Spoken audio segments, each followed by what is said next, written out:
Hello everyone. आप सबका स्वागत है हमारे यूट्यूब चैनल संघर्ष आईएएस पर। आज हम यूपी ट्रिपल एससी के द्वारा जो लेखपाल की परीक्षा कराई जाएगी, आज हम उसके बारे में बात करेंगे। जैसे कि आप सब लोग देख चुके हैं कि लेखपाल का जो पाठ्यक्रम जारी किया गया है उसमें ग्राम समाज एवं विकास को शामिल किया गया है।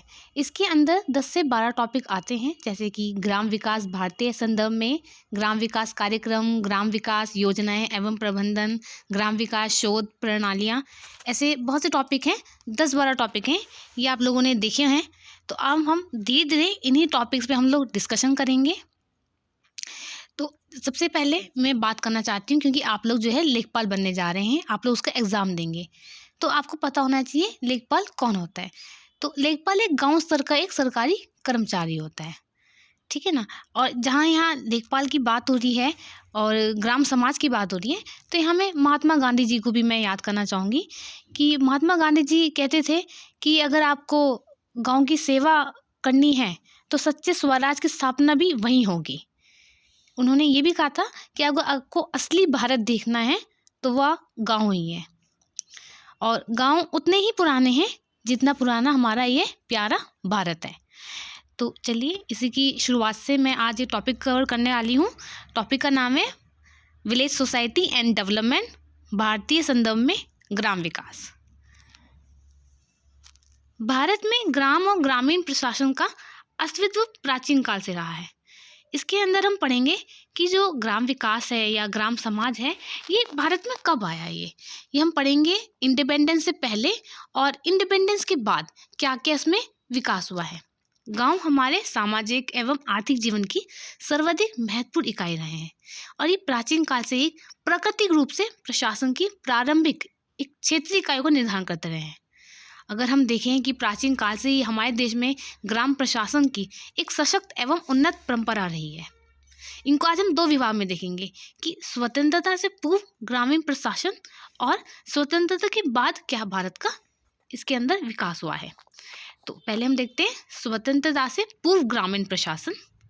देखिए, स्वतंत्रता पूर्व भारत के ग्रामीण प्रशासन के विकास के संदर्भ में वैदिक काल की स्थिति से लेके ब्रिटिश काल तक, यानी कि 15 अगस्त 1947 से पूर्व तक आज हम इसका लेखा जोखा पढ़ेंगे।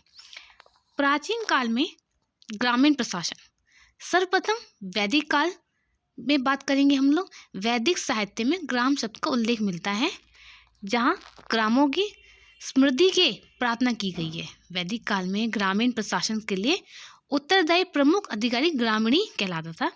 ग्रामीणी का जिस रूप से परिचय प्राप्त होता है वह महत्वपूर्ण है।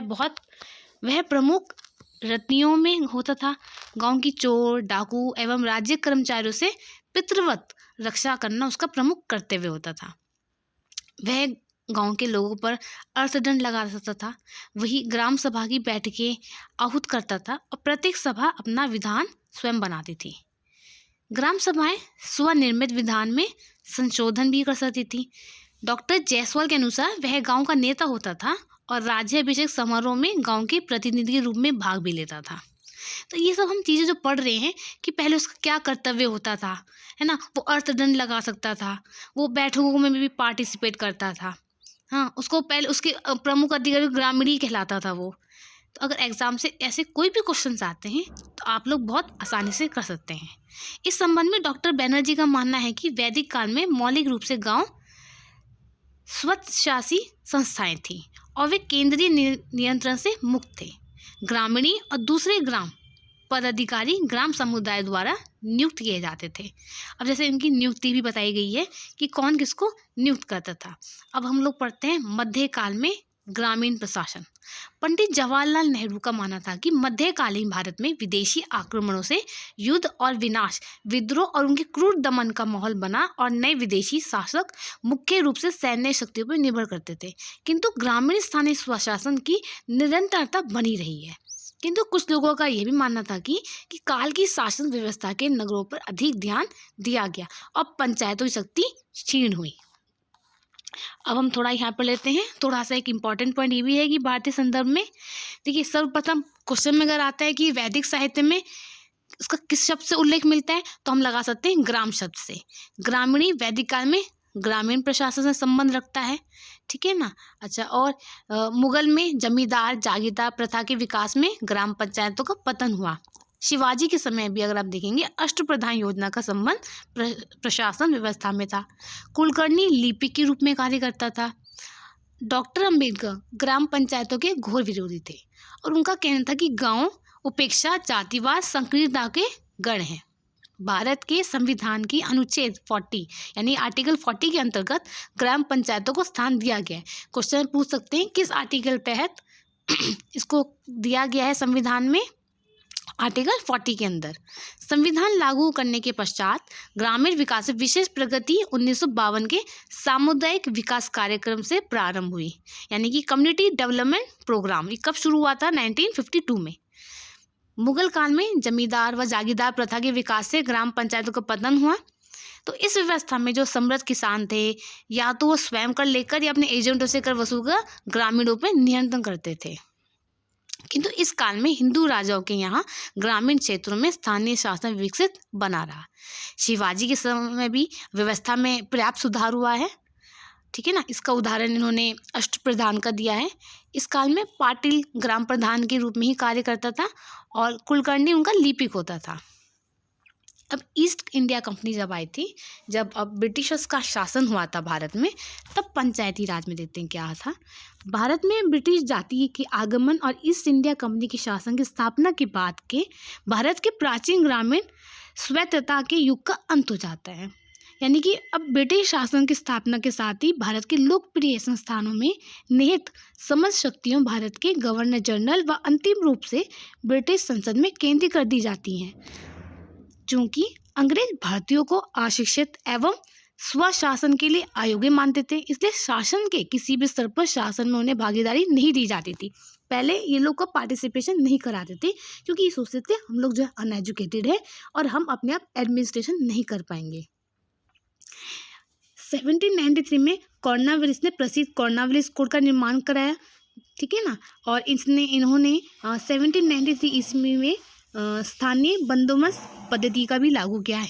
इनमें ब्रिटिश काल में स्थानीय विकेंद्रीकरण के तत्व मिलते हैं। लॉर्ड रिपन का कार्यकाल स्थानीय स्वशासन के जन्म का काल कहा जा सकता है। अब क्वेश्चन में पूछ सकते हैं कि किस काल में स्थानीय स्वशासन का जन्म हुआ, तो आप कह सकते हैं लॉर्ड रिपन के कार्यकाल में, जो 1880 से 1884 ईस्वी तक था। अब हम लोग पढ़ते हैं स्वतंत्रता जब हमें मिल गई थी उसके बाद में भारत में ग्रामीण प्रशासन का क्या विकास हुआ। 15 अगस्त 1947 को भारत को स्वतंत्रता मिली। जैसे आप सब लोग जानते हैं हमारा प्यारा महान भारत आज़ाद हुआ और भारतीयों को अपनी भावी राजनीतिक प्रणाली की रूपरेखा निर्धारित करने का अधिकार मिला।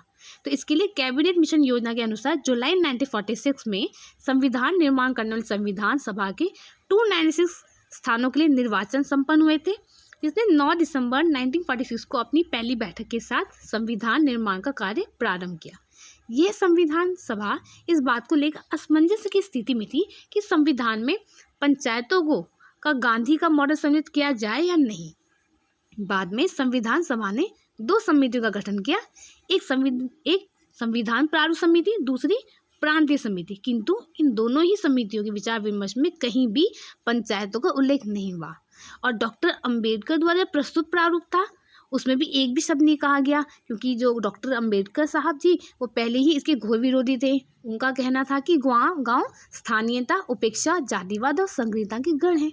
तो इस संबंध में जब संविधान सभा में चर्चा प्रारंभ हुई तो जो गांधीवादी सदस्य अपनी बात मनवाने के लिए विषय प्रस्ताव प्रभाव नहीं डाल सके, किंतु अत्यधिक केंद्रीकृत व्यवस्था और ग्रामीण प्रशासन की उपेक्षा की घोर आलोचना हुई। तो इस विरोध के कारण संविधान सभा ने ग्राम पंचायतों को कुछ संवैधानिक दर्जा देना स्वीकार किया और इस प्रकार संविधान में राज्य के नीति निर्देशक तत्वों के अंतर्गत आर्टिकल 40 जो कि डीपीएसपी के अंदर आता है ये आप लोगों ने इंडियन पॉलिटी के अंदर पढ़ा होगा कि ग्राम पंचायतों को स्थान मिला। संविधान में स्थानीय सरकार का विषय 7वीं सूची की दूसरी सूची यानी कि राज्य सूची में रखा गया। अनुच्छेद 40 के क्रियान्वयन के संदर्भ में अनुच्छेद 246(3) में देश की प्रत्येक राज्य विधानसभाओं को यह अधिकार दिया गया कि वे स्थानीय शासन में संबंध व्यवस्थाओं के लिए कानून बनाएं। संविधान लागू होने के बाद पंचायती राज के क्षेत्र में विशेष प्रगति 1952 में सामुदायिक विकास कार्यक्रम से प्रारंभ हुई, यानी कि कम्युनिटी डेवलपमेंट प्रोग्राम से। इसी प्रकार 1953 में पूरे देश में राष्ट्रीय विस्तार सेवा प्रारंभ की गई। सामुदायिक विकास कार्यक्रम केंद्र सरकार द्वारा चलाए गए। प्रारंभ में कार्यक्रम के संचालन का दायित्व योजना आयोग के स्थापित नवीन इकाई समुदाय परियोजना प्रशासन को सौंपा गया।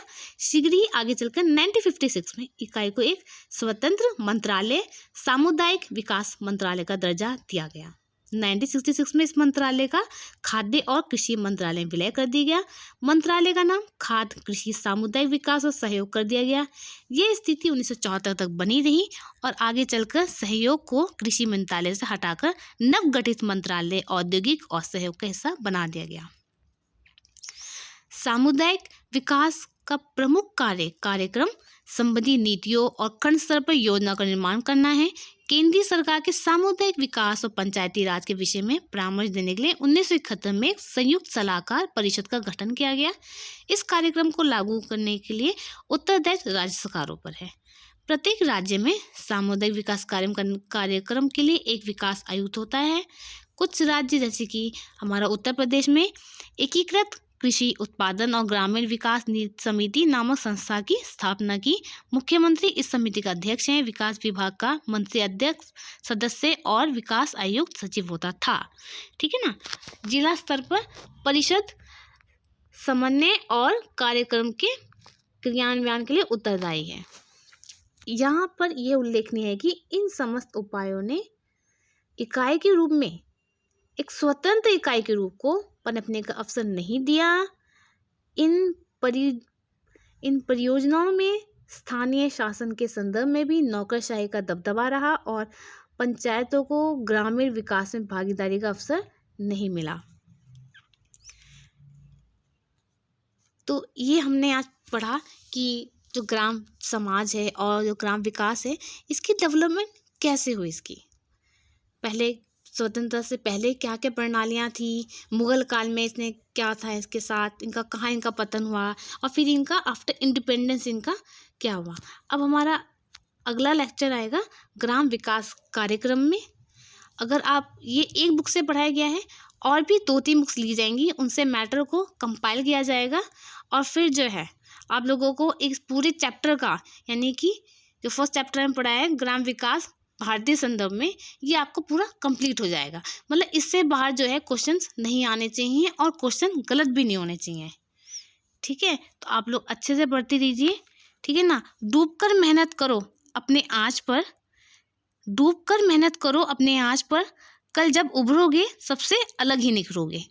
तो मेरी यही बात ध्यान रखकर आप लोग तैयारी करते रहिएगा। All the best.